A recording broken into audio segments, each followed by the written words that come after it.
Hello friends, welcome back to my channel. मैं हूं आपकी फ्रेंड वर्षा। आज की इस वीडियो में हम बात करेंगे कुछ बेसिक क्वेश्चंस की, यानी कि आप ये भी कह सकते हैं कि ये कुछ इंट्रोडक्टरी क्वेश्चंस हैं, बहुत बेसिक हैं। आपके एग्जाम में बहुत पूछे जाएंगे इस तरह के क्वेश्चंस, आपको पता होने चाहिए। तो हम उन्हीं क्वेश्चंस को डिस्कस करेंगे। और हाँ, कुछ लोगों का ये भी कहना है कि क्वेश्चंस रिपीट हो रहे हैं। तो देखिए, मेरी ये क्लासेस अक्टूबर से चल रही हैं और आपका इतना कंटेंट नहीं है कि मैं आपको डेली नए नए क्वेश्चंस कराऊं। और साथ ही साथ आपको ये भी पता होगा कि हम ये रिवीजन क्लास कर रहे हैं और आप रिवीजन में जो क्वेश्चंस कर चुके हैं उन्हीं को तो दोबारा रिवीजन करेंगे, आप नए क्वेश्चंस नहीं पढ़ेंगे रिवीजन पे। और ये रिवीजन क्लास ही है, तो वही क्वेश्चंस हमारे रिपीट हो रहे हैं, जिससे कि आपको बार बार प्रैक्टिस करने को मिले, आपका कॉन्फिडेंस बने कि हाँ, ये क्वेश्चंस हमें आते हैं। ठीक है। और कुछ स्टूडेंट्स के फिर भी गलत हो रहे हैं, तो यानी कि उनको ज़रूरत है इन क्वेश्चंस की। और अगर आपको ये क्वेश्चंस आते हैं तो प्लीज़ आप अपने अदर सब्जेक्ट पे फोकस करिए, और जिन स्टूडेंट्स को प्रॉब्लम है प्लीज़ उन्हें ये क्वेश्चंस करने दीजिए। ठीक है। तो स्टार्ट करते हैं। आपको वीडियो पसंद आए तो लाइक कीजिए, फ्रेंड्स के साथ शेयर कीजिए, और किसी भी तरह की कोई भी क्वेरी हो तो प्लीज़ ज़रूर बताइएगा। स्टार्ट करते हैं। फर्स्ट है हमारा सीक्रेट रिजर्व में रिजल्ट इन बाय। अब जो सीक्रेट रिजर्व्स होते हैं वो हमारे किससे बनाए जाते हैं? Creating journal reserve, providing excessive depreciation, over valuing of stock, या फिर अंडर वैल्यूएशन ऑफ लायबिलिटीज। तो ऐसे कौन सा यहाँ पे पॉइंट है जिसके थ्रू हम सीक्रेट रिजर्व को अपने क्रिएट करते हैं, हमें ये बताना है। तो देखिए, अगर हम यहाँ पर बात करें सीक्रेट रिजर्व की, तो यहाँ पर जो इसका राइट आंसर होगा वो होगा ऑप्शन नंबर बी, जो कि है हमारा प्रोवाइडिंग एक्सेसिव डेप्रिसिएशन। जब हम एक्सेसिव डेप्रिसिएशन प्रोवाइड कर देते हैं तो वहां पर हमारा क्या होता है, सीक्रेट रिजर्व हमारा क्रिएट हो जाता है। ठीक है। तो यहाँ पे इसका ऑप्शन 2 राइट आंसर हो जाएगा। देखिए, सेकंड क्वेश्चन जो है, क्वेश्चन अगेन हमारा सेम है लेकिन यहाँ पे ऑप्शंस अलग हैं। तो क्या क्या ऑप्शंस हो सकते हैं आप ये भी देख सकते हैं। तो इससे आपको एक क्या होगा, एक आपकी अंडरस्टैंडिंग भी बनेगी कि सीक्रेट रिजर्व इसके थ्रू भी बनाया जा सकता है। सीक्रेट रिजर्व में रिजल्ट बाय। अब सीक्रेट रिजर्व जो है हम आपको इस ऑप्शंस के अकॉर्डिंग बताने हैं, जैसे कि premium on issue of share, यानी कि जो शेयर इश्यू करने पर जो प्रीमियम उसके साथ होता है उसके बेसिस पर। Profit prior to incorporation, dividend equalisation reserve, या फिर reserve created end of profit on the sale of fixed, यानी कि जो भी आरक्षित और निर्धारित बिक्री पर जो लाभ होता है उससे। तो देखिए, यहाँ पे जो ऑप्शंस हैं, इन ऑप्शंस के अकॉर्डिंग जो हमारा आंसर होगा वो होगा ऑप्शन नंबर 3, क्योंकि डिविडेंड इक्वलाइजेशन रिजर्व जो है वो हमारा यहाँ पे पूंजीगत ना मानकर आयगत संचय माना गया है। और इसका मेन पर्पस क्या होता है डिविडेंड इक्वलाइजेशन फंड का या रिजर्व का?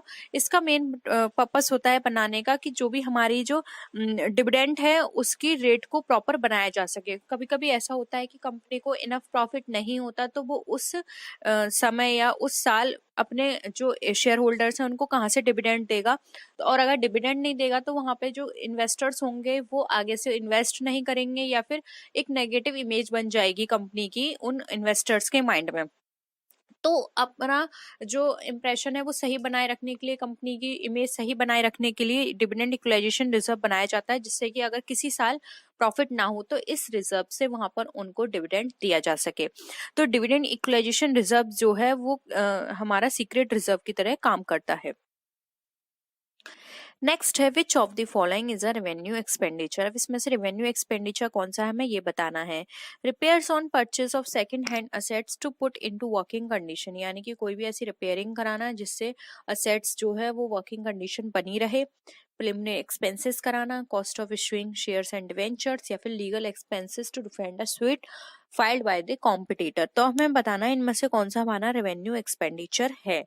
तो देखिए, अगर रेवेन्यू एक्सपेंडिचर की बात करें तो व्यवसाय को निरंतर चलाए रखने के लिए क्या करना पड़ता है, हमें आयगत व्यय करना पड़ता है। तो डी के अतिरिक्त अगर हम यहाँ पर बात करें तो बाकी सारे हमारे क्या हैं, हमारे पूंजीगत व्यय हैं। तो यहाँ पर ऑप्शन जो होगा वो हमारा ऑप्शन डी राइट आंसर हो जाएगा। ये option D, legal expenses to defend a suit filed by the competitor. Next question पे आते हैं। In double entry system of book keeping transaction affects. और डबल एंट्री सिस्टम जो है हमारा बुक कीपिंग का, उसमें ट्रांजेक्शन हमारे इफेक्ट करते हैं कैसे? एक अकाउंट में दो बार दो अकाउंट्स में एक एक ही समय पर one account in two ways, यानी कि एक अकाउंट में दो तरीकों से, या फिर two accounts in two ways each, यानी कि दो अकाउंट में दोनों तरीके से। ठीक है, तो यहाँ पर अगर हम डबल एंट्री सिस्टम भी बात करें तो सबसे पहले हमें ये पता होना चाहिए डबल एंट्री सिस्टम में ट्रांजेक्शन्स किस तरह से होते हैं। तो डबल एंट्री सिस्टम में हमारे जो ट्रांजेक्शन्स होते हैं वो हमारे दोनों साइड होते हैं, यानी कि डेबिट साइड भी और क्रेडिट साइड भी। तो यहाँ पर देखिए जो हमारा राइट आंसर होगा वो यहाँ पे एक अकाउंट इन टू वेज, ये हमारा ऑप्शन यहाँ पे बिल्कुल करेक्ट होगा। तो ऑप्शन 3 यहाँ पे राइट आंसर है, क्योंकि एक अकाउंट में दो जगह एंट्री होती है किसी भी ट्रांजेक्शन की, एक होती है क्रेडिट साइड, एक होती है डेबिट साइड, इसलिए यहाँ पे ऑप्शन सी हमारा राइट आंसर हो जाएगा। The user group of accounting information is, अब जो अकाउंटिंग इन्फॉर्मेशन है उसका यूजर ग्रुप क्या कहलाता है? Owners of the business, managers of the business, potential investor of the business, यानी ऑफ द अबव। तो जो भी हमारा यूजर ग्रुप होता है अकाउंटिंग इन्फॉर्मेशन का, वो हमारा ओनर्स ऑफ बिजनेस भी होता है, मैनेजर ऑफ बिजनेस भी होता है, इन्वेस्टर भी हो सकता है। तो ये सारे ही यहाँ पर जो काम होते हैं ये इसके होते हैं, इसलिए ऑप्शन डी हमारा all of the above right answer हो जाएगा। नेक्स्ट क्वेश्चन पे आते हैं।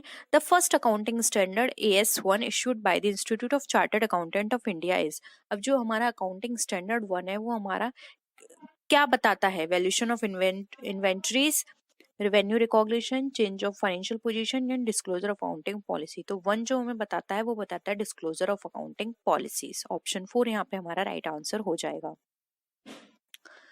नेक्स्ट है accounting in modern age is regarded as, अब जो अकाउंटिंग मॉडर्न एज में है वो हमारा क्या बताता है? तो देखिए हम डायरेक्ट इसके आंसर की बात करें तो ये हमें बताता है ऑल ऑफ द अबव।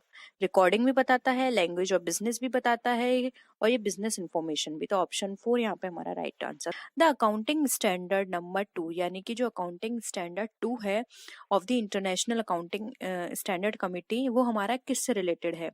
मैंने आपको बताया था कि इन अकाउंटिंग स्टैंडर्ड के सिर्फ और सिर्फ आप ये देख लीजिए कि ये किससे रिलेटेड है, इससे अंदर आपको पढ़ने की जरूरत नहीं है, क्योंकि आपके एग्जाम में बहुत बेसिक क्वेश्चंस आते हैं। ठीक है, तो आपको दो याद रखना है अकाउंटिंग स्टैंडर्ड किससे रिलेटेड है। Valuation of presentation of inventory, depreciation accounting, information to be disclosed and none of the above. तो देखिए दो की यहाँ पर अगर हम बात करें तो ये हमारा अकाउंटिंग स्टैंडर्ड 2 जो है वो हमारा यहाँ पे इसका राइट आंसर हो जाएगा A, valuation and presentation of inventory से। डेप्रिसिएशन की बात करें तो डेप्रिसिएशन हमारा अकाउंटिंग स्टैंडर्ड 6 से रिलेटेड है, एंड हमारा जो इंफॉर्मेशन टू बी डिस्क्लोज्ड है ये अकाउंटिंग स्टैंडर्ड 1 है। Disclosure of accounting policies, 2 inventory, 3 cash flow statement, 4 contingency event, 5 prior period, 6 depreciation. ठीक है, तो इस तरह से पूरे हैं 22 या 21 तक हैं। तो आप इनको बस याद कर लीजिए कि ये किससे किससे रिलेटेड है, बस इसके अंदर आपको पढ़ने की जरूरत नहीं है। नेक्स्ट हम बात करते हैं the chartered accountant act was enacted in the year. जो चार्टर्ड अकाउंटेंट एक्ट है ये हमारा कब आया था? 1951, 55, 59 या फिर 49 में। तो चार्टर्ड अकाउंटेंट एक्ट जो है वो हमारा आया था 1949 में। तो ऑप्शन 4 यहाँ पे हमारा राइट आंसर है। ठीक है, पूरी तरह से इसको यहाँ पे लागू कर दिया गया था 49 में। नेक्स्ट आते हैं the first accounting standard issued by the accounting standard board of India. जो हमारा फर्स्ट अकाउंटिंग स्टैंडर्ड है वो जो इश्यू किया गया था accounting standard board of India के द्वारा वो कौन सा? अभी अभी मैंने आपको बताया था। वैल्यूएशन ऑफ इन्वेंट्री, तो देखिए ये तो आपको पता ही चल गया 2 है। डेप्रिसिएशन ये भी मैंने आपको बता दिया 6। Disclosure of accounting policy and revenue recognition, इसमें से बताना है। तो डिस्क्लोजर ऑफ अकाउंटिंग पॉलिसी मैंने आपको बताया था कि हमारा फर्स्ट से रिलेटेड है। तो देखिए यहाँ पर जो हमारा राइट आंसर है यहाँ पे फर्स्ट ही पूछा गया है, तो ऑप्शन 3 राइट आंसर हो जाएगा। ठीक है, रेवेन्यू रिकॉग्निशन आपको मुझे कमेंट सेक्शन में बताना है अगर आपको पता है तो। ठीक है, देखिए नहीं तो आप सीरियल वाइज इसको ऐसे रिकॉल कर सकते हैं। First disclosure of accounting policy, 2 inventory, 3 cash flow statement, 4 contingency event, 5 prior period, 6 depreciation, 7 construction, 8 research and development, 9 revenue recognition. ठीक है, तो ये 9 क्या हो गया? Revenue recognition. ठीक है, नेक्स्ट आते हैं goods withdrawn by the proprietor from business for his personal use will be credited. अब एक प्रोप्राइटर है, अपने पर्सनल यूज के लिए बिजनेस से विड्रॉ करता है, तो वो उसमें वहां पर क्रेडिट कौन सी आइटम की जाएगी या फिर कौन सा अकाउंट किया जाएगा? Sales account, purchase account, suppliers account या फिर स्टॉक अकाउंट? तो यहाँ पर बात की जा रही है उसके विड्रॉल से रिलेटेड है। तो देखिए, जो स्टॉक अकाउंट है, यानी कि जो विड्रॉल करेगा वो उसके पास कभी ना कभी स्टॉक में रखा रहा होगा, वो वही उसको क्या करेगा, वहां से पर्सनल यूज के लिए निकालेगा, इसलिए स्टॉक अकाउंट किया जाएगा। परचेज नहीं कर सकती क्योंकि हमें नहीं पता जो स्टॉक वो निकाल रहा है या फिर जो पर्सनल यूज के लिए निकाल रहा है वो परचेज से निकाल रहा है। सेल्स भी नहीं आ सकता क्योंकि सेल्स अकाउंट तब आएगा जब वो कुछ सेल से रिलेटेड कोई ट्रांजेक्शन करेगा। सप्लायर्स भी नहीं हो सकता। स्टॉक इसलिए होगा क्योंकि वो कुछ माल उसके बिजनेस में रखा हुआ है एज अ स्टॉक, वो वहां से अपने पर्सनल यूज के लिए निकाल रहा है। ठीक है, तो यहाँ पे 4 हमारा राइट आंसर हो जाएगा। नेक्स्ट क्वेश्चन पे आते हैं, which of the following is not a function of accounting. अब आपको इसमें से बताना है कौन सा अकाउंटिंग का फंक्शन नहीं है। Keeping systematic record, protecting properties of business, maximising the results, meeting legal requirements. तो देखिए यहाँ पर अगर हम बात करें तो एक अकाउंटिंग का काम क्या होता है, जो भी ट्रांजेक्शन्स हो रहे हैं उनको रिकॉर्ड करके रखना, जो भी बिजनेस की प्रॉपर्टीज हैं प्रोटेक्ट करना, लीगल रिक्वायरमेंट्स के अकॉर्डिंग सारे काम करना। लेकिन क्या काम नहीं होता, जो भी रिजल्ट्स हैं उसको मैक्सिमाइज करना इसका काम नहीं होता। इसका काम होता है अकाउंटिंग का सिर्फ रिकॉर्ड करना, सिस्टमेटिक वे में रिकॉर्ड करना, उनका मेंटेनेंस देखना सिस्टमेटिक तरीके से हो रहे हैं या नहीं, जो भी रूल्स प्रोवाइड किए हैं उस रूल के अकॉर्डिंग उनका रिकॉर्ड करना, और जो भी प्रॉपर्टीज है या फिर जो भी लीगल रिक्वायरमेंट्स हैं उन सबको फॉलो करना। ठीक है, तो यहाँ पे ऑप्शन 3 जो है वो इसका काम नहीं है, इसलिए यहाँ पे ऑप्शन 3 हमारा राइट आंसर हो जाएगा।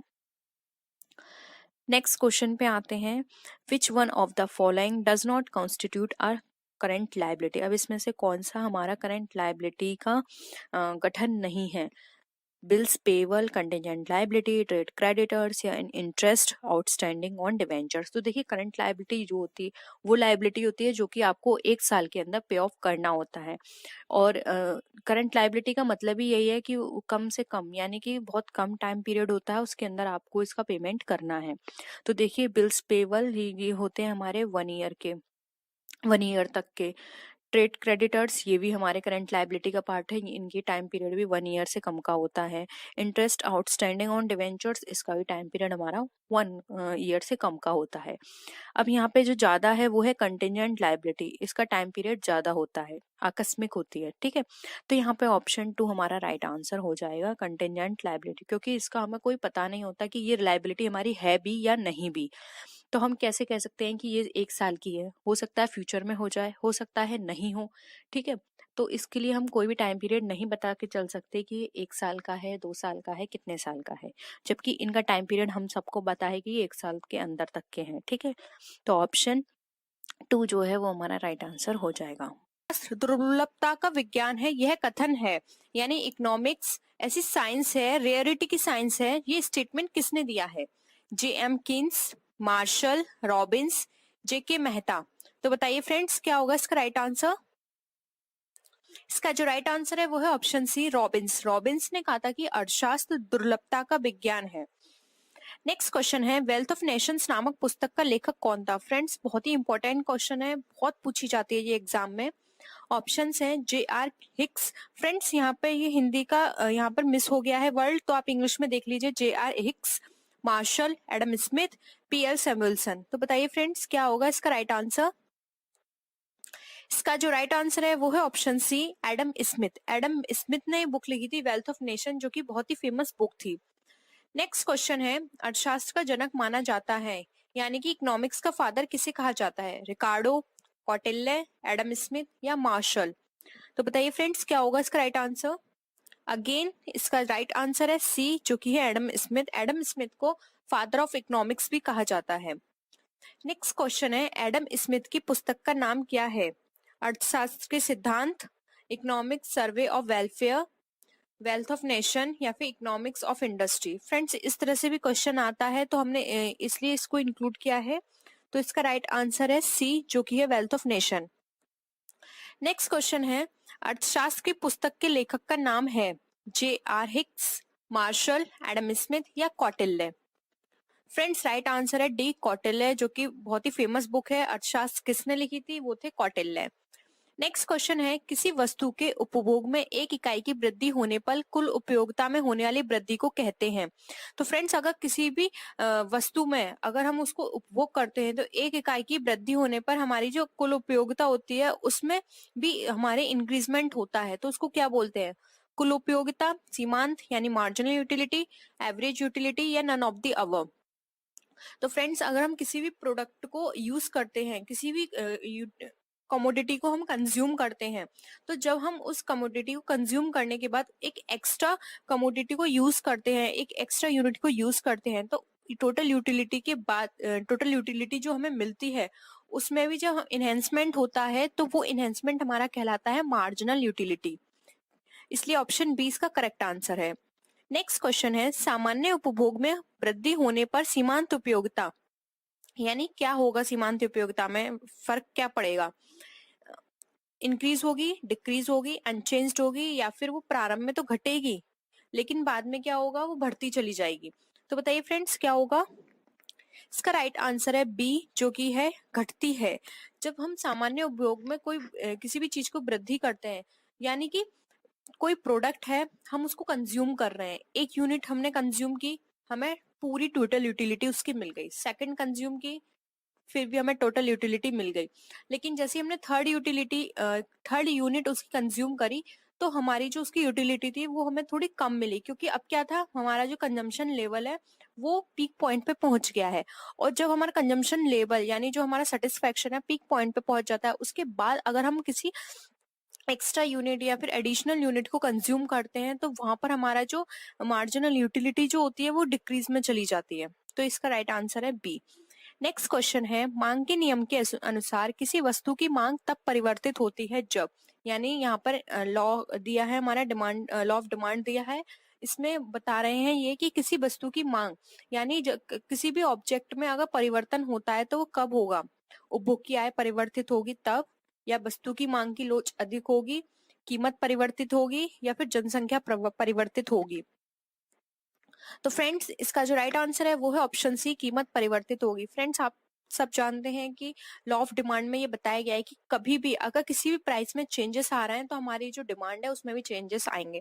अगर किसी प्रोडक्ट में कोई प्रोडक्ट है उसका प्राइस अगर डाउन जा रहा है तो डिमांड वहां इंक्रीज हो जाएगी, और अगर हमारे किसी भी प्रोडक्ट का प्राइस इंक्रीज हो रहा है तो वहां पे डिमांड क्या हो जाएगी? डाउन में चली जाएगी। तो ये लॉ ऑफ डिमांड बताता है।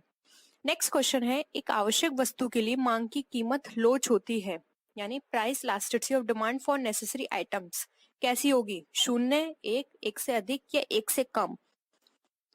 तो फ्रेंड्स का राइट आंसर है ए, 0। फ्रेंड्स कोई भी ऐसी नेसेसरी आइटम है, अगर उसकी प्राइस में चेंजेस आ रहे हैं तो वहां पर आपकी वो डिमांड किस तरह की होगी?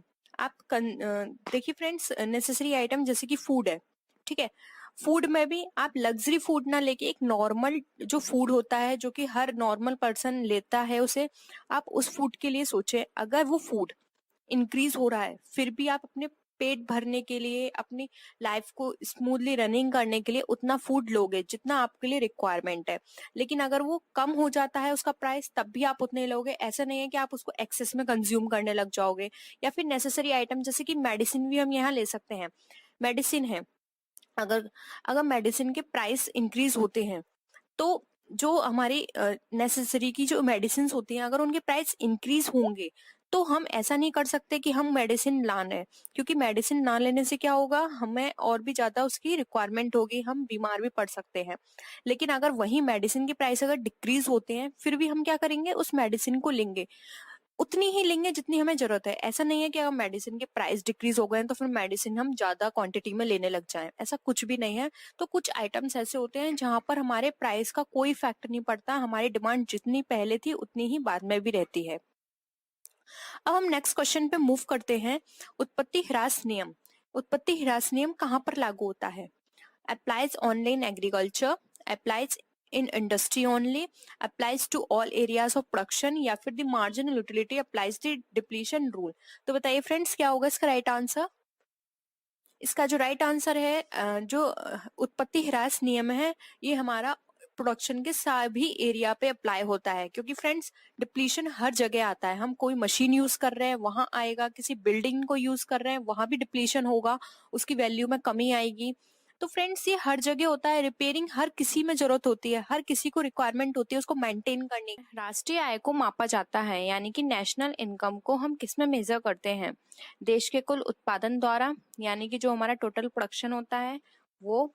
देश के कुल विनियोग द्वारा, यानी जो नेशन का टोटल इन्वेस्टमेंट है उसके द्वारा।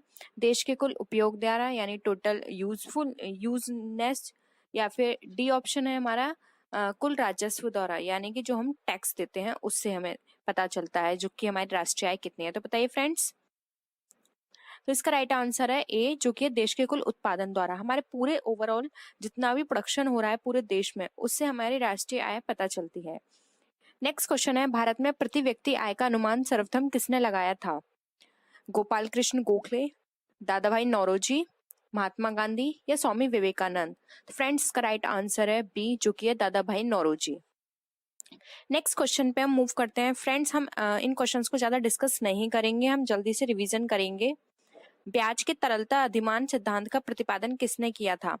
कीन्स ने, मार्शल ने, नाइट ने या शुम्पिटर ने? तो फ्रेंड्स राइट आंसर है इसका ए, कीन्स ने। नेक्स्ट क्वेश्चन है, लाभ का जोखिम सिद्धांत किसने दिया था? हार्वे, हाले, वाकर या नाइट? तो फ्रेंड्स राइट आंसर है इसका बी, हाले। नेक्स्ट क्वेश्चन पे हम मूव करते हैं। वितरण में उद्यमी को हिस्सा प्राप्त होता है सबसे बाद में, सबसे पहले, बीच में या कभी नहीं? तो फ्रेंड्स का राइट आंसर है ए, जो कि है सबसे बाद में। अब फ्रेंड्स हम नेक्स्ट क्वेश्चन पे फिर से मूव करते हैं, जो कि हमारा समय वरीयता का विचार किसने दिया था? ऑप्शन है ओहलिन ने, विक्सेल ने, फिशर ने या मार्शल ने? तो फ्रेंड्स का राइट आंसर है सी, फिशर ने। नेक्स्ट क्वेश्चन पे हम मूव करते हैं, वो है हमारा लाभ के नवप्रवर्तन सिद्धांत का प्रतिपादन किसने किया था? नाइट ने, हाले ने, शुम्पिटर ने या शैकल ने? तो फ्रेंड्स राइट आंसर है इसका सी, जो कि है हमारा शुम्पिटर। नेक्स्ट क्वेश्चन है, आभासी लगान की अभिधारणा किसने दी थी?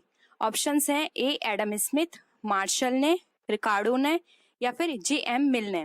तो फ्रेंड्स का जो राइट आंसर है वो है ऑप्शन बी, जो कि है मार्शल। मार्शल ने आभासी लगान की अवधारणा दी थी।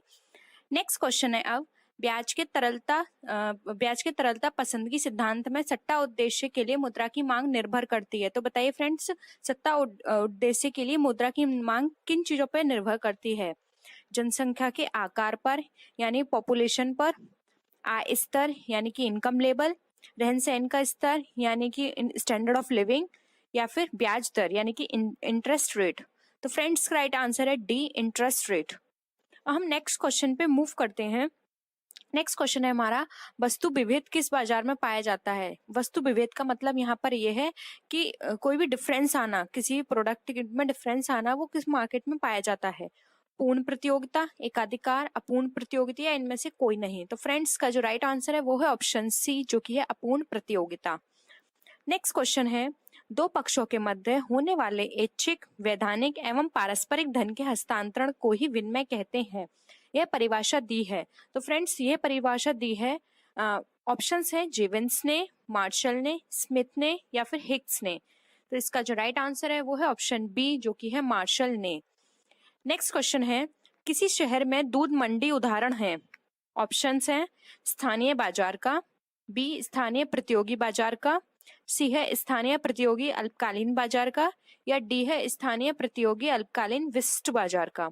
तो फ्रेंड्स का जो राइट आंसर है वो है ऑप्शन डी, स्थानीय प्रतियोगी अल्पकालीन विशिष्ट बाजार का उदाहरण है अगर किसी भी शहर में दूध मंडी होती है तो। नेक्स्ट क्वेश्चन है, स्थिर व परिवर्तनशील लागतों में के बीच अंतर बताइए। तो स्थिर यानी फिक्स्ड, परिवर्तनशील यानी कि जो फ्लक्चुएशंस होते रहते हैं, उन दोनों के बीच अंतर क्या है? मात्रा का अंतर है, किस्म का अंतर है, दोनों का अंतर है या उपरोक्त में से किसी का अंतर नहीं है? तो फ्रेंड्स राइट आंसर है ए, मात्रा का अंतर है। हम नेक्स्ट क्वेश्चन पे मूव करते हैं। नेक्स्ट क्वेश्चन है हमारा, समान कीमत किस बाजार की विशेषता है? एकाधिकार, पूर्ण प्रतियोगिता, एकाधिकारिक प्रतियोगिता या इनमें से कोई नहीं? तो फ्रेंड्स राइट आंसर है इसका पूर्ण प्रतियोगिता, यानी परफेक्ट कंपटीशन। नेक्स्ट क्वेश्चन है, दीर्घकाल में पूर्ण प्रतियोगिता में फर्म यानी फर्म किस तरह से बिहेव करती हैं? हानि वहन करती हैं। बी ऑप्शन असामान्य लाभ प्राप्त करती हैं। सी ऑप्शन सामान्य लाभ प्राप्त करती हैं। डी ऑप्शन कीमत परिवर्तित कर देती हैं। तो बताइए फ्रेंड्स, दीर्घकाल में जो पूर्ण प्रतियोगिता होती है यानी परफेक्ट कंपटीशन में फर्म किस तरह का बिहेव करती हैं? तो इसका राइट आंसर है ऑप्शन सी, सामान्य लाभ प्राप्त करती हैं, यानी कि नॉर्मल प्रॉफिट होता है उसको वो रिसीव करती हैं। The credit balance in the bank account is, अब जो क्रेडिट बैलेंस है जो बैंक अकाउंट में वो हमारा क्या शो करता है? ऑप्शंस हैं an assets, an liability, an expense और कंटिजेंट लाइबिलिटी।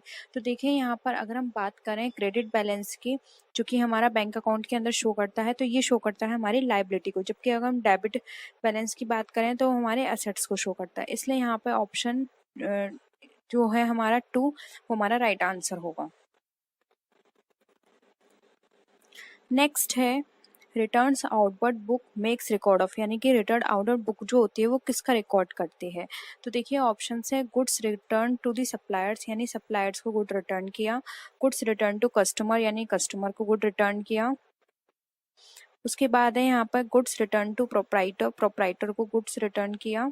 फिर है गुड्स रिटर्न टू नेबर्स, यानी कि नेबर्स को गुड रिटर्न किया। तो देखिए यहाँ पर इसका राइट आंसर होगा, तो ये है हमारे ऑप्शंस। तो देखिए यहाँ पर अगर हम बात करें गुड्स आउटवर्ड बुक की, तो देखिए यहाँ पे हमें बताता है कि जो हमारे सप्लायर्स हैं उनको हमने जो माल है उसको वापस किया। Goods return to suppliers, return outward book ये हमें शो करता है, इसलिए ऑप्शन है यहाँ पे हमारा राइट आंसर है।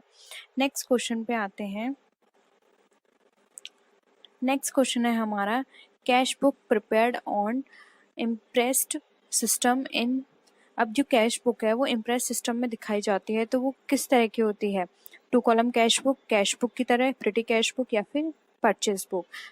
तो देखिए यहाँ पर अगर हम बात करें तो जो इम्प्रेस सिस्टम के अंदर हम अपनी कैश बुक प्रिपेयर करते हैं वो हमारी प्रिटी कैश बुक कहलाती है। Friends, mainly petty cash book वो कैश बुक होती है जिसके अंदर हम जो छोटे छोटे हमारे जो खर्चे होते हैं हम उसको इंक्लूड करते हैं, फिर बाद में जब हम उसको उससे रिलेटेड अकाउंट में पोस्टिंग करते हैं तो डायरेक्ट एक अगर हम एक आइटम के रूप में उन सबको इंक्लूड कर लेते हैं। फॉर एग्जाम्पल, जैसे कि हमने स्टेशनरी में खरीदे पेन, पेंसिल्स, इरेजर, स्केल, ये सारी चीज़ें खरीदी, तो प्रिटी कैश बुक में तो ये अलग अलग मेंशन कर दी जाएगी, लेकिन जब हम इसकी पोस्टिंग करेंगे जर्नल में या फिर अदर इससे रिलेटेड लेजर में, तो वहाँ पर हम पोस्टिंग करेंगे एज अ स्टेशनरी। वहाँ पे ये अलग अलग आइटम शो नहीं किए जाएंगे, वहाँ पे एज अ स्टेशनरी शो किया जाएगा। प्रिटी कैश बुक का मेन पर्पस होता है जैसे जो भी एक्सपेंस हो रहा है उसको उसी टाइम रिकॉर्ड करना, ठीक है, क्योंकि छोटे छोटे खर्चे ऐसे होते हैं बाद में हम भूल जाएंगे, तो प्रिटी कैश बुक में उसी टाइम नोट कर लिए जाते हैं। फिर बाद में जब उसको उससे रिलेटेड जो पोस्टिंग होती है जब वहाँ पे उसको ट्रांसफर किया जाता है तो एक बड़े हेड में उन सारे छोटे खर्चों को एक बड़े अमाउंट में लिख दिया जाता है, तो वो हमारा प्रिटी कैश बुक इसमें मदद करता है, ठीक है। तो एक तरह से ये यहाँ पर क्या हो गया, छोटे छोटे खर्चे हम भूले भी नहीं और साथ ही साथ हमारे पास इंफॉर्मेशन भी है। कभी हमें पता चले कि फॉर एग्जाम्पल स्टेशनरी है वो हमारी ज़्यादा अमाउंट की आ गई, तो हम बाद में एज अ रेफरेंस देख सकते हैं कि इस स्टेशनरी में एक्चुअल में हमने कौन कौन से आइटम परचेज किए हैं, ठीक है। तो ये था हमारा petty cash book, option 3 right answer है। नेक्स्ट आते हैं the statement send along with purchase return is, अब खरीद रिटर्न के साथ भेजा गया बयान क्या कहलाता है? Credit note, bills payable book, debit note या फिर परचेस रिटर्न बुक। तो देखिए यहाँ पर बात की जा रही है एक स्टेटमेंट की जो कि हम परचेस रिटर्न करते हैं तो उसके साथ हमें एक नोट भेजना होता है, उसको हम क्या बोलते हैं? तो देखिए यहाँ पर इसका राइट आंसर होगा ऑप्शन नंबर ए, जो कि हमारा है क्रेडिट नोट। वो क्रेडिट नोट कहलाता है क्योंकि उस पर पूरा मेंशन होता है कि हमने इतने रुपए का माल सेंड किया है, ठीक है, परचेस रिटर्न किया है। तो ऑप्शन ए यहाँ पे हमारा राइट आंसर हो जाएगा। बिल पेबल बुक में जो भी हम बिल पे करते हैं उसके बारे में मेंशन होता है, तो ये नहीं होगा। डेबिट नोट हमारा जब भी हम किसी भी तरह का कोई भी सेल्स रिटर्न चीज़ होती है तब हम लिखते हैं, और परचेस रिटर्न बुक हमारी परचेस रिटर्न से रिलेटेड होता है, लेकिन वो कोई स्टेटमेंट नहीं होता, स्टेटमेंट में सिर्फ क्रेडिट नोट आएगा, ठीक है। नेक्स्ट आते हैं bank reconciliation statement is prepared by, अब जो बैंक रिकन्सिलेशन स्टेटमेंट होता है ये क्वेश्चन फ्रेंड्स बहुत पूछा जाता है, बहुत सिंपल है।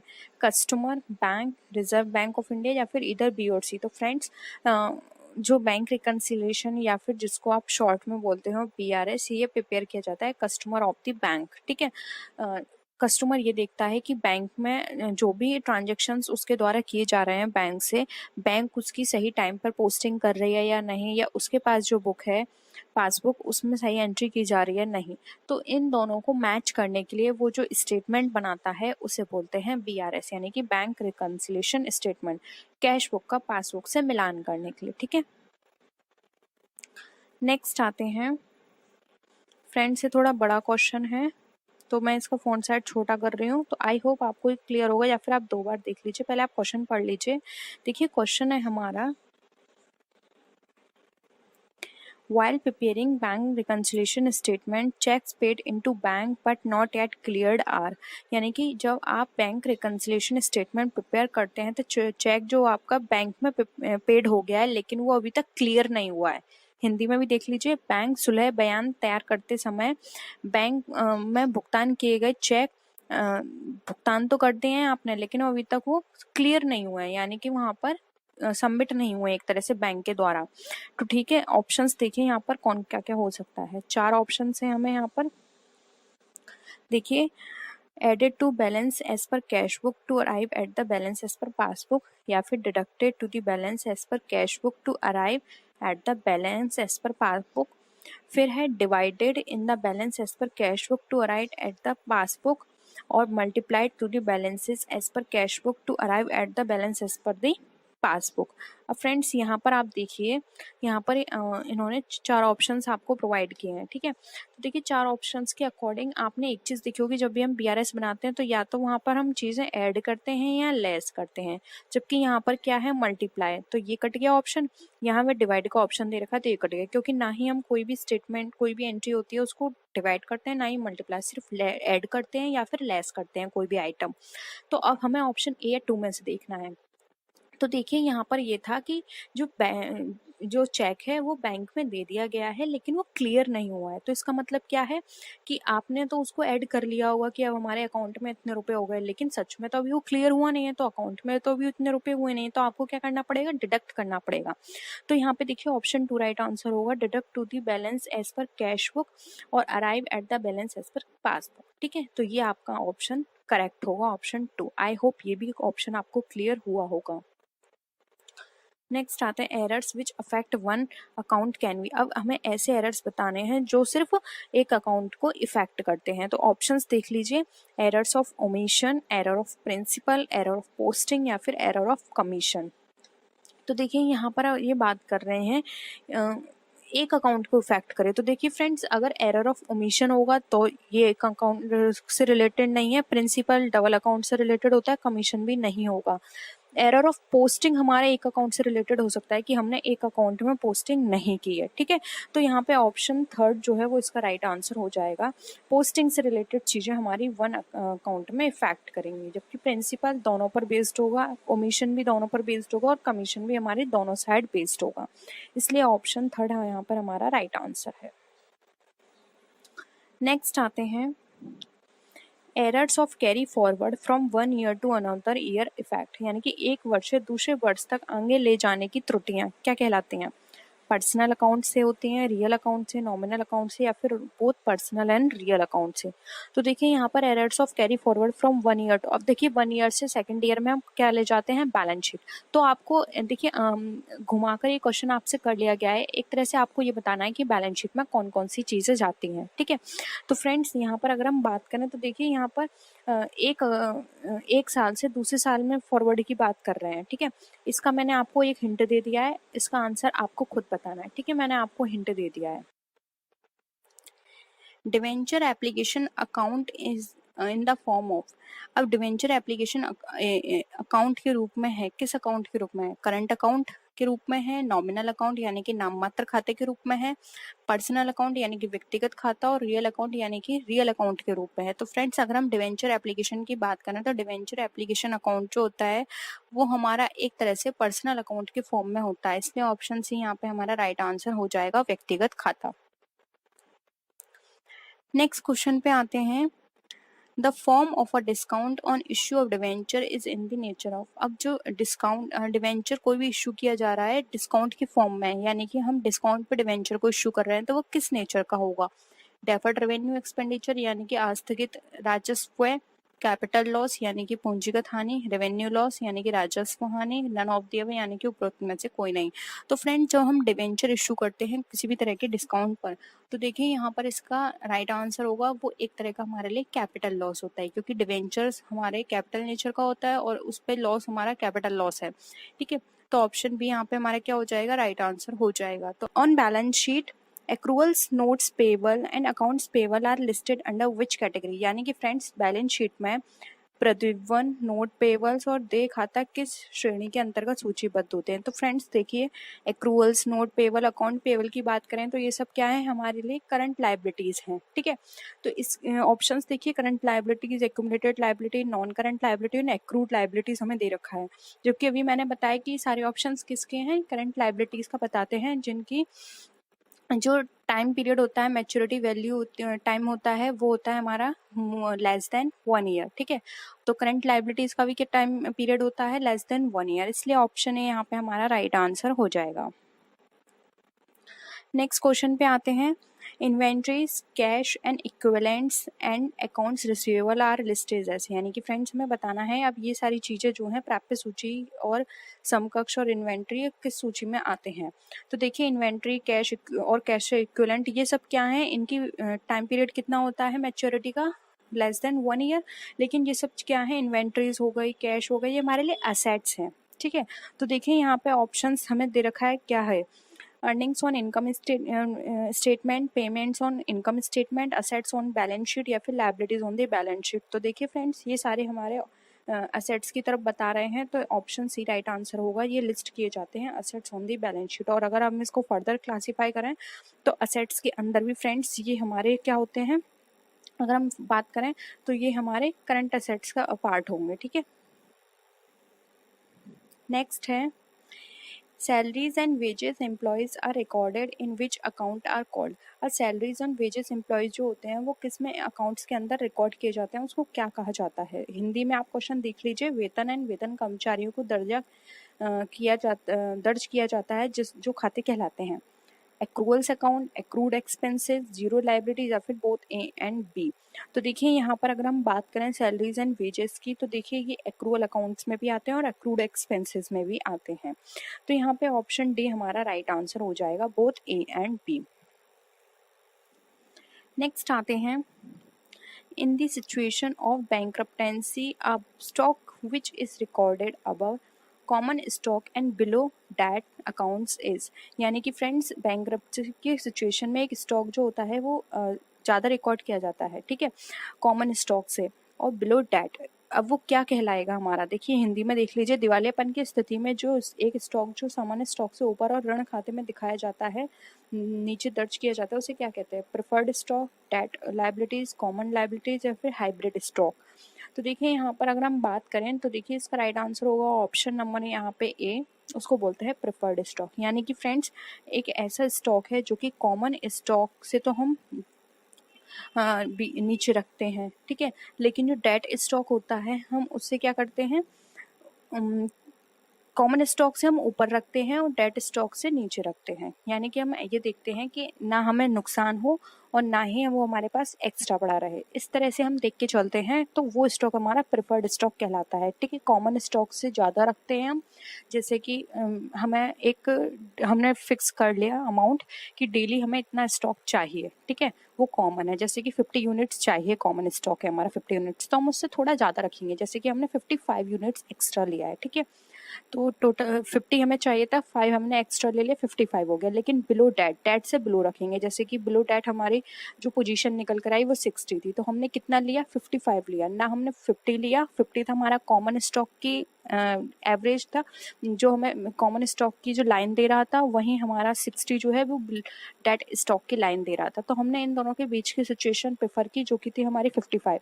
अब वो 55 की जो वैल्यू है वो हमारी बताती है प्रेफर्ड स्टॉक को, इसलिए ऑप्शन ए यहाँ पे हमारा राइट आंसर हो जाएगा। नेक्स्ट क्वेश्चन है, A firm buys product but does not pay to suppliers instantly. This is recorded as, यानी कि एक फर्म जो उत्पादों को खरीदती है लेकिन आपूर्तिकर्ताओं को तुरंत भुगतान नहीं करती है, किस रूप में दर्ज होता है। Accounts receivable, accounts payable, accumulated liabilities या फिर करंट लाइबिलिटीज। तो फ्रेंड्स यहाँ पर देखिए, अगर एक फर्म प्रोडक्ट को परचेस करती है लेकिन वो इंस्टेंटली उसको सप्लाई नहीं करती है, तो ये हमारे अकाउंट पेबल का पार्ट आ जाता है। ठीक है, तो ऑप्शन बी यहाँ पे हमारा राइट आंसर है, क्योंकि अब वो उसको पेबल करना है। नेक्स्ट है, in the balance sheet the total of common stock and retained earnings are examined as, यानी कि एक बैलेंस शीट में एक सामान्य स्टॉक और प्रतिधारित कमाई की कुल के रूप में जांच की जाती है। कैसे? कॉमन इक्विटी से, ड्यू इक्विटी से, प्रेफर्ड इक्विटी से, या फिर कॉमन परपेचुइटी से। तो देखिए यहाँ पर अगर हम बात करें स्टेटमेंट की बात की जा रही है, इनकम स्टेटमेंट की, जिसमें हम बैलेंस शीट की बात की जा रही है, जिसके अंदर हम यहाँ देख रहे हैं कि जो कॉमन स्टॉक और रिटेन अर्निंग्स है वो हम एग्जामिन कर रहे हैं। तो वो फ्रेंड्स एग्जामिन की जाती है कॉमन इक्विटी की तरह से। ठीक है, तो यहाँ पे ऑप्शन ए हमारा राइट आंसर हो जाएगा। नेक्स्ट क्वेश्चन है, in the income statement the process of recording inventory that gives a lower cost of the commodity sold is categorised as, यानी कि आय विवरण में बेची गई वस्तु की कम लागत देने वाली इन्वेंट्री को रिकॉर्ड करने की प्रक्रिया को श्रेणीबद्ध बताना है हमें। तो उसको हम क्या बोलते हैं? First out receivable, last in first out, last out receivable, या फिर फर्स्ट इन फर्स्ट आउट। तो देखिए फ्रेंड्स, अगर हम इनकम स्टेटमेंट के अकॉर्डिंग अगर हम कोई ऐसी प्रोसेस अपनाएं जिसके अंदर जो हमारी कॉस्ट है वो लो निकल कर आए, और हम अपने कमोडिटी को सेल करें तो लो कॉस्ट हो, तो उसको हम क्या बोलते हैं?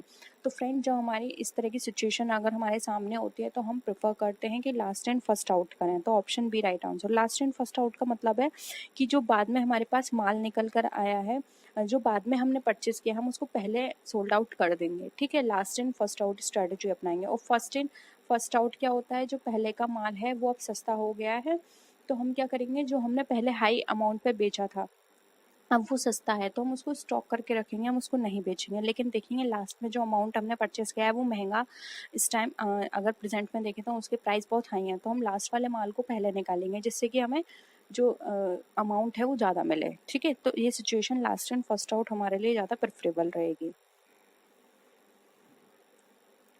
नेक्स्ट है, financial securities which can be changed into cash to their book value price are categorised as, यानी कि फाइनेंशियल सिक्योरिटीज़ की बात करें जिसके में हमारी चेंज होती है कैश में, और उनकी बैक वैल्यू जो प्राइस की जाती है उसको हम किस तरह से कैटेगराइज करते हैं, यानी कि वित्तीय प्रतिभूतियों को नगद में बदलकर उनके बुक वैल्यू के रूप में वर्गीकृत किया जाता है, उनको क्या बोलते हैं? Short term investment, inventories, long term investment, या फिर कैश इक्विवेलेंट।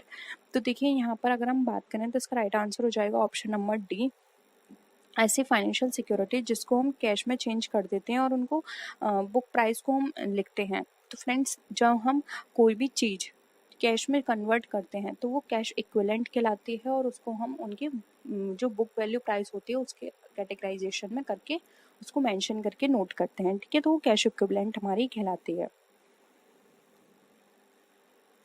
नेक्स्ट है, earnings that have a cumulative amount and are not paid to stockholder as a dividend is known as, यानी कि ऐसी अर्निंग जो कि क्यूमुलेटिव अमाउंट में आती है और वो पेड नहीं की जाती स्टॉक होल्डर्स को एज अ डिविडेंड, हम उसको क्या कहते हैं? तो अब हिंदी में देख लेते हैं, ऐसी आय जो संचयी राशि होती है और लाभांश के रूप में शेयर धारक को भुगतान नहीं की जाती, वो क्या कहलाती हैं? Common earnings, preferred earning, non paid earning, या फिर रिटेन अर्निंग्स।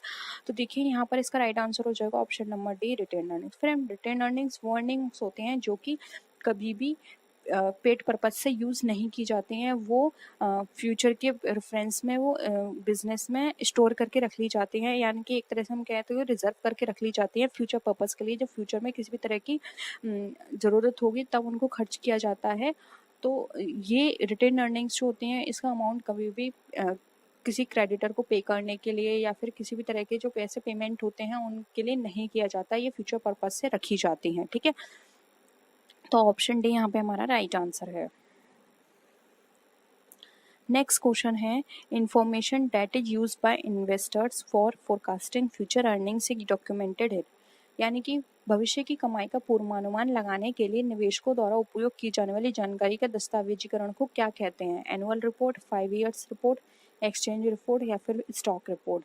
तो फ्रेंड जब इन्वेस्टर्स एनालाइज करते हैं या फिर हम बुक कहें तो फोरकास्टिंग करते हैं फ्यूचर अर्निंग्स की कि उन्हें फ्यूचर में कितना मिलेगा, तो उसको हम क्या बोलते हैं? तो फ्रेंड्स राइट आंसर हो जाएगा ऑप्शन ए एनुअल रिपोर्ट, क्योंकि फ्रेंड्स इन्वेस्टर्स एनुअल रिपोर्ट के बेसिस पर ही ये डिसीजन लेते हैं कि हमें इस कंपनी में कितना प्रॉफिट होगा, हमें इसमें इन्वेस्ट करना चाहिए या नहीं, क्योंकि उनकी पूरी फोरकास्टिंग एनुअल रिपोर्ट पे बेसिस होती है। इसलिए ये कहा जाता है कि एनुअल रिपोर्ट में कंपनी को अपनी ट्रू पिक्चर शो करनी चाहिए, क्योंकि इन्वेस्टर का पूरा डिसीजन सिर्फ एनुअल रिपोर्ट पे ही डिपेंड होता है।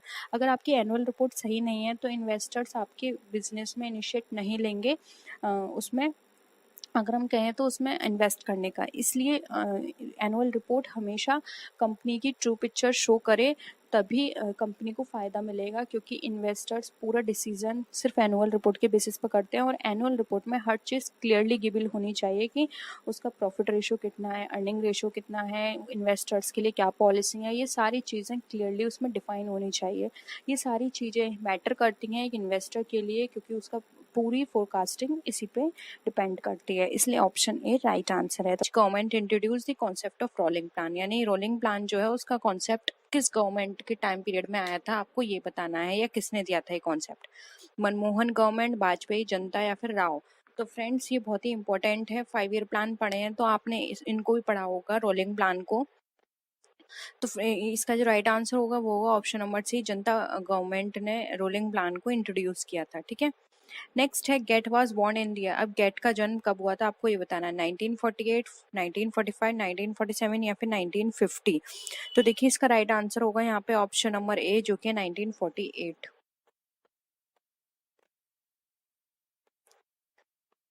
नेक्स्ट है what was the predecessor of WTO, यानी कि वर्ल्ड ट्रेड ऑर्गेनाइजेशन जो उसका प्रेडिसेसर या फिर ये कहें उससे पहले जो ऑर्गेनाइजेशन थी उसका नाम क्या था?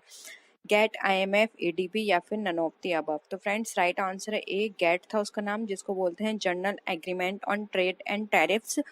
इसमें कुछ प्रॉब्लम्स थी, मतलब जो भी यहाँ पे ट्रेडिंग की जाती थी, जो आपस में कंट्रीज थी वो आपस में ट्रेड करती थी, तो किसी कंट्री के लिए कोई पॉलिसी लगाई जाती थी और कुछ कंट्रीज के लिए कोई और, यानी कि हर सबके लिए, सब कंट्रीज के लिए अलग अलग नॉर्म्स थी, अलग अलग कंडीशंस थी। तो इससे ना जो वीक कंट्रीज होती थी उनको प्रॉब्लम होती थी। तो इन सब चीज़ों को रिमूव करने के लिए डब्ल्यूटीओ आया, डब्ल्यूटीओ में चीज़ को लिबरल किया गया और हेल्दी एनवायरनमेंट क्रिएट किया गया, सारी चीज़ों में ट्रांसपेरेंसी रखी गई और एक वहाँ पे प्रोसीजर कहें या फिर हम ये कह सकते हैं नॉर्म्स बनाए गए, जिसके बेस पर कंट्रीज को ट्रेड करने में आसानी हुई। ठीक है, तो यहाँ पर जो गेट जो है वो प्रीडिसेसर है डब्ल्यूटीओ का। नेक्स्ट है in which year WTO was formulated. अब डब्ल्यूटीओ कब इस्टेब्लिश किया गया था, 1995, 1948, 1991 या 1998? Right answer option number A, 1995 में डब्ल्यूटीओ को फॉर्मुलेट किया गया था। नेक्स्ट आते हैं FEMA was passed in the year. अब फेमा जो है फॉरेन एक्सचेंज मैनेजमेंट एक्ट, ये कब पास हुआ था, 1999, 1989, 2000 या फिर 1997? तो फ्रेंड्स का राइट आंसर है यहाँ पे ऑप्शन नंबर ए, 1999। एक और चीज़ याद रख लीजिए, फेमा को रिप्लेस कर दिया गया किससे? इसको रिप्लेस किया गया फेरा से। ठीक है, नेक्स्ट है dash refers to the regulation of credit for specific purpose और ब्रांचेस ऑफ इकोनॉमिक एक्टिविटी, यानी कि ऐसी कौन सी चीज़ है जो कि हमारे स्पेसिफिक पर्पस के क्रेडिट के लिए रेगुलेट की जाती है, रेगुलेशन का काम करती है और इकोनॉमिक एक्टिविटी की ब्रांचेस में भी ये हेल्प करती है। यानी कि हम एक तरह से बात करें तो जो भी हमारे स्पेसिफिक पर्पस हैं या उनकी जो ब्रांचेस हैं उनके क्रेडिट का रेगुलेशन करना किसका काम होता है? Credit control, selective control, bank control या फिर नन ऑफ दीज? तो देखिए यहाँ पे स्पेसिफिक पर्पस की बात की जा रही है, तो यानी स्पेसिफिक पर्पस है तो सेलेक्टिव कंट्रोल होगा, किसी पर्टिकुलर चीज़ के लिए जब हम कोई कंट्रोल करते हैं तो सेलेक्टिव कंट्रोल बोलते हैं। इसलिए यहाँ पे ऑप्शन बी राइट आंसर होगा, स्पेसिफिक पर्पस के लिए किया जा रहा है तो यहाँ पे राइट है सेलेक्टिव कंट्रोल। नेक्स्ट है सेज स्टैंड्स फॉर। अब सेज जो है वो उससे क्या कहा जाता है? Special economic zone, special export zone, specially backward zone या फिर नन? तो फ्रेंड राइट आंसर है ऑप्शन नंबर, यहाँ पे अगर हम बात करें तो इसका राइट आंसर हो जाएगा ऑप्शन नंबर ए, जो कि हमारा स्पेशल इकोनॉमिक जोन। नेक्स्ट है dash is an act to control and regulate the concentration of economic power to the common detriment, यानी कॉमन डिटायरमेंट के लिए कंसंट्रेशन करके रखना इकोनॉमिक पावर को, वो कौन सा एक्ट करता है? एडा एक्ट, एमआरटीपी, आईएलओ या फिर फेरा? तो फ्रेंड्स अगर हम बात करें इकोनॉमिक पावर को कंसंट्रेट करने की और रेगुलेट करने की, तो ये काम था एमआरटीपी का। एमआरटीपी यहाँ पे ऑप्शन बी राइट आंसर है, जिसको बाद में चेंज कर दिया गया। अब वो क्या है वो आपने कल की वीडियो देखी होगी तो आपको पता चल गया होगा, ठीक है। नेक्स्ट है consumer protection act was came in force. अब कंज्यूमर प्रोटेक्शन एक्ट जो है वो कब आया था? 1985, 1986, 1999 या फिर 1989? तो राइट आंसर है ऑप्शन नंबर बी, 1986 में कंज्यूमर प्रोटेक्शन एक्ट आया था। नेक्स्ट क्वेश्चन पे आते हैं।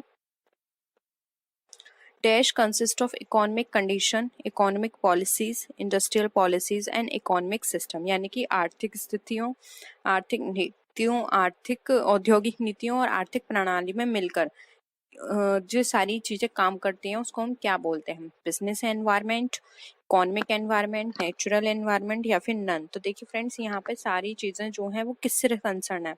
इकोनॉमी से कंसर्न है कंडीशन, पॉलिसी इकोनॉमिक से कंसर्न है, industrial policy and economic system, यानी सारे हमारी इकोनॉमी से रिलेटेड कंपोनेंट्स हैं।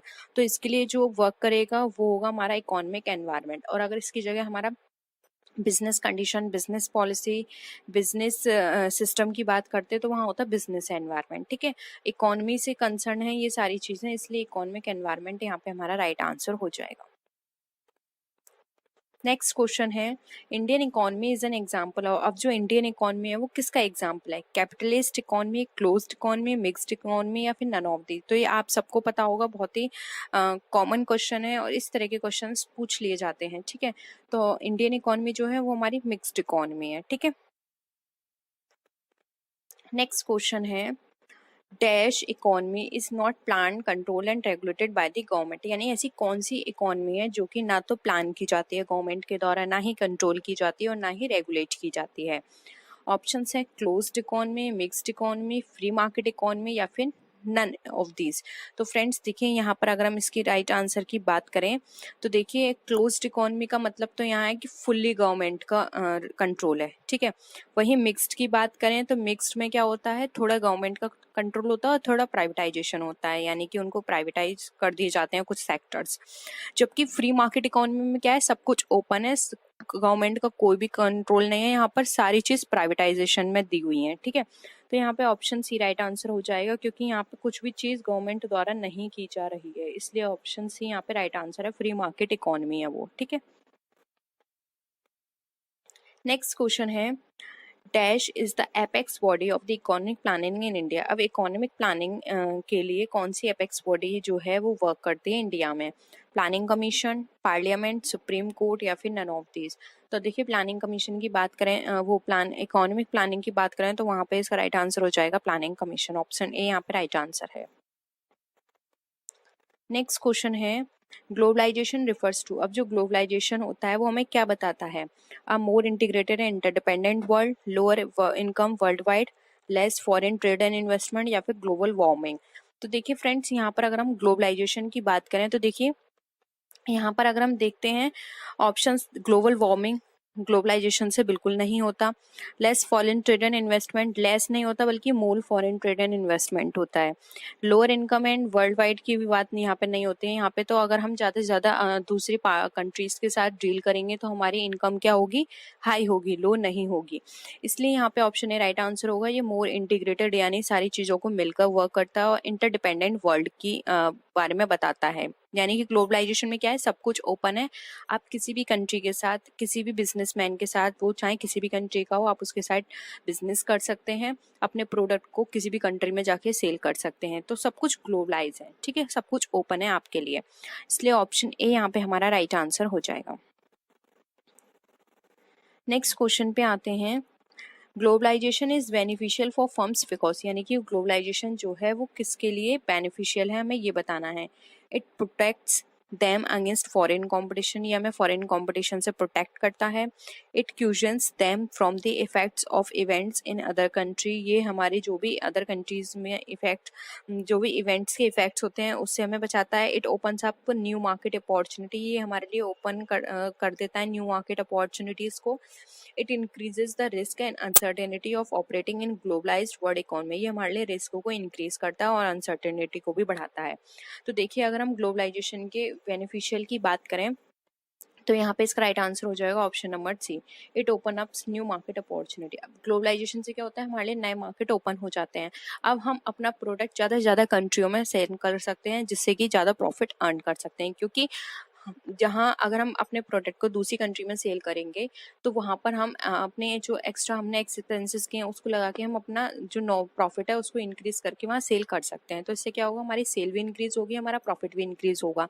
तो ये हमारे लिए एक न्यू मार्केट अपॉर्चुनिटी की तरह वर्क करता है. इससे हमको एक नया मार्केट मिल जाता है अपने प्रोडक्ट को सेल करने का. इसलिए यहाँ पे ऑप्शन सी राइट आंसर हो जाएगा. तो फ्रेंड्स आज के लिए इतना ही. आई होप आपको क्वेश्चंस आज के पसंद आए होंगे. वीडियो पसंद आई तो वीडियो को लाइक कीजिए, फ्रेंड्स के शेयर कीजिए. किसी भी तरह की कोई भी क्वेरी हो तो आप कमेंट सेक्शन में पूछ सकते हैं. आप मुझे मेरे सोशल मीडिया पे फॉलो कीजिए और नेक्स्ट वीडियो में फिर मिलते हैं आपसे और भी अच्छी वीडियोस के साथ. तब तक के लिए टेक केयर, बाय बाय.